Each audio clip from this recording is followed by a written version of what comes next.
I think there are the two questions. The question, yes, it is a question of when, not if. I think there will be an impact at some point, but I think there is an honest debate to be said of how big will that impact be.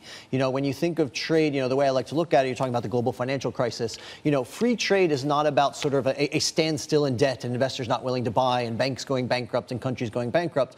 This is about a marginal shift from we used to trade with one partner, now we're going to the next marginally most expensive one. And it's more sort of death by 1,000 paper cuts, if you will. And I don't even know if you get to death, but it's injury by 1,000 paper cuts. It shaves things off. It makes your long term much worse. But you're still standing, is what you're saying. But you're still here, right? And I think that's the issue when you look at these things. Okay, here's the thing. I mean, long protracted death by 1,000 cuts, Chinese water torture, whatever you want to call it. But you know, with markets overstretched, I mean, cycles. We were talking about the market cycle, the economic cycle. Everything is long in the tooth, and even you know these paper thin sort of crepe-like cuts. At some stage, they're going to have an effect, aren't they? I think there are certainly vulnerabilities, and this is what we have to look at, right? And this is an extremely unique sort of business cycle that we're going off. So to say we're long in the tooth, though, I think could stretch some things. You look at the U.S., they're certainly well along in the recovery, where unemployment is, where the economy's recovered to, where the Fed has managed to hike. The rest of the world is really just getting going, right? If we look to the developed market side, that really hasn't started. So if you think about some of the relative demand,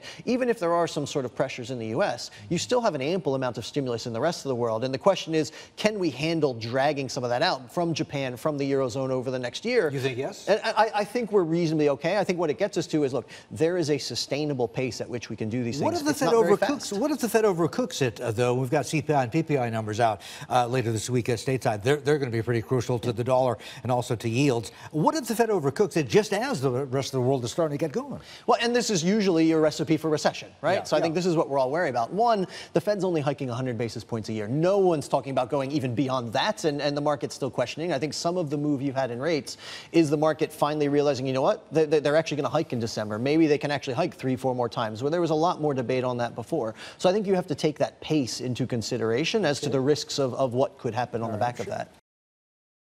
Still watching? Perfect. Click here to watch another great video from CNBC International. Oh, and don't forget to subscribe.